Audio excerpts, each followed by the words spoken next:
La Russie entraîne ses forces à une « frappe nucléaire massive » de contre-attaque. Accéder au contenu principal. La Russie entraîne ses forces à une « frappe nucléaire massive » de contre-attaque. Alors que les sénateurs russes viennent d'approuver la sortie du pays du traité interdisant les essais nucléaires, le président Vladimir Poutine a supervisé, mercredi, des exercices militaires impliquant des tirs de missiles balistiques, visant à simuler une « frappe nucléaire massive ». Publié le 25/10/2023 18h47. Vladimir Poutine n'a pas perdu de temps.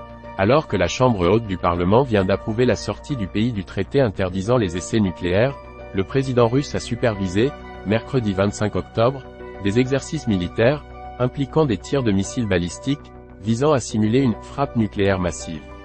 Sous la direction du commandant suprême des forces armées russes, Vladimir Poutine, un exercice d'entraînement a été mené.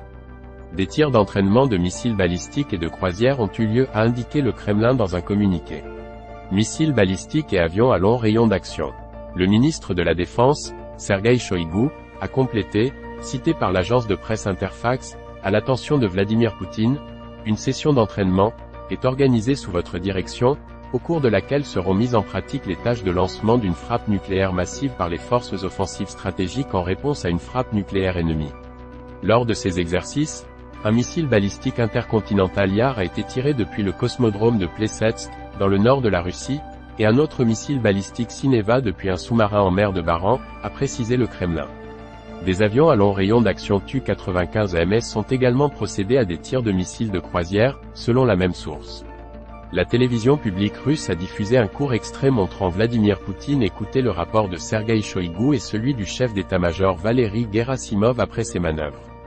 Plus tôt dans la journée de mercredi, le Conseil de la Fédération, la Chambre haute du Parlement russe, a approuvé la loi sur la révocation de la ratification du traité d'interdiction des essais nucléaires, TICEN, sur fond de conflit en Ukraine et de crise avec les Occidentaux. À lire aussi la menace nucléaire de Vladimir Poutine, annonce en l'air ou réel danger pour le monde.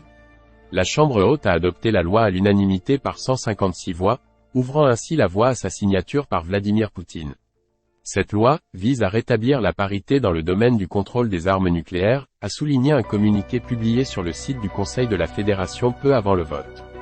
La Douma d'État, la chambre basse du Parlement russe, avait également adopté la loi à l'unanimité la semaine dernière, son président Vyacheslav Volodine prônant une réponse à une attitude odieuse des États-Unis envers leurs obligations sur le maintien de la sécurité globale. Début octobre, Vladimir Poutine avait, lui, annoncé que son pays pourrait révoquer la ratification du TICEN en réponse aux États-Unis qui ne l'ont jamais ratifié. Avec AFP, le résumé de la semaine France 24 vous propose de revenir sur les actualités qui ont marqué la semaine. Je m'abonne. Emportez l'actualité internationale partout avec vous. Téléchargez l'application France 24. Russie. Vladimir Poutine. Armes nucléaires. Ukraine. Vladimir Poutine appelle à la paix au Proche-Orient, son armée rase Avdiivka en Ukraine. Étienne Bush, journaliste, l'État russe de Poutine raconte sa propre histoire. Bombe nucléaire au-dessus de la Sibérie, quand la propagande russe dérape. La Russie entraîne ses forces à une « frappe nucléaire massive » de contre-attaque. Des frappes russes dans la région ukrainienne de Kherson font au moins un mort. Guerre en Ukraine, armée russe recherche snipers et opérateurs de drones au féminin. En Espagne, Pedro Sánchez conclut un nouvel accord de gouvernement avec la gauche radicale. Attentat à Bruxelles, 2 suspects présentés à un juge d'instruction parisien.